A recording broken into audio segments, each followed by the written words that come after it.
From ABC, this is World News Tonight with Peter Jennings. Good evening. We begin in Waco, Texas again tonight, where a man says he is still waiting for the word from God. The man, of course, is David Koresh, the leader of a religious cult who remains barricaded and heavily armed inside his compound. More than 100 of his followers may be with him, including women and children, and possibly because of that, federal agents now say they have no plans to storm the compound. Koresh says he won't come out until God tells him to do so. In Waco, here's ABC's Tom Foreman. A law enforcement helicopter flew low over the cult's compound today to get a better look. Lawmen believe there are as many as 110 people inside, far more than originally suspected. They are suspicious of what cult leader David Koresh tells them, since he backed out of a promise to surrender yesterday.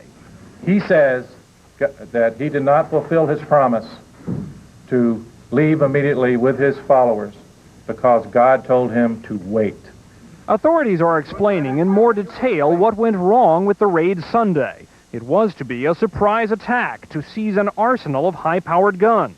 Authorities revealed today that they had an undercover agent inside the compound. His information now leads them to believe Koresh was tipped off 45 minutes before the assault. It is believed that prior to the execution of the warrant, a phone call was received which placed the occupants on alert. There is no doubt they were expecting our arrival. Agents say they do not know who made the call. Questions have been raised about why local reporters were on the scene before the attack began, and whether they had been in contact with authorities or the people inside the compound. Those reporters say they were simply following up on a newspaper story about the cult. The FBI is investigating those claims. Particularly with all of those children inside the compound, the FBI is relying on negotiators to end the standoff. We're not contemplating assaulting that compound at all. They moved mobile homes to their command post today, indicating as long as Koresh believes God wants him to wait, they will too.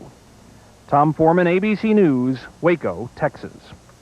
The dictionary defines cult as a religious sect generally considered to be extremist or bogus.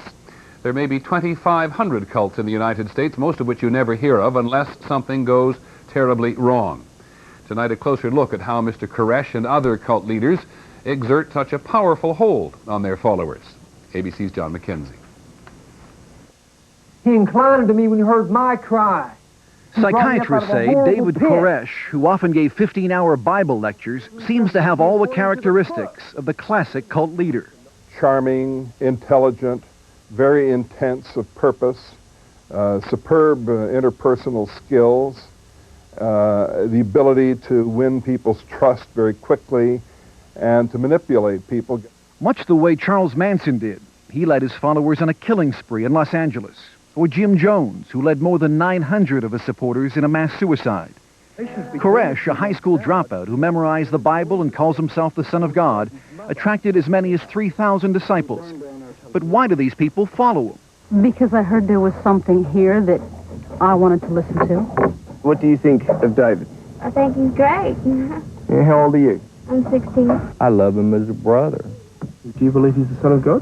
I hope he is. We shouldn't underestimate how vulnerable people are to persuasion in the right context, under the right circumstances. Koresh's followers would do just about anything he would ask. Robin Bunz of California was one of his 19 wives. Koresh is the father of her 4-year-old son.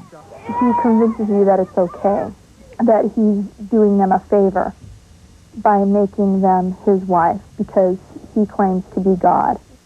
Koresh physically punished many of the children, often drawing blood. Well, he spanked my daughter for between 30 and 40 minutes. According to his former followers, Koresh had sex with girls as young as 13, allegedly with their parents' consent. He slept with at least 4 or 5 minors. It's just the one minor that's actually given birth, but there may be more now. They really give up their entire selves to the cult, and they're willing to give up their personal values as well. The leader then defines what's good, what's right, and what's bad. And what goes on outside the cult soon has little meaning for those on the inside. In the latter days. John McKenzie, ABC News, New York. In other news today, here it is slow going at the World Trade Center.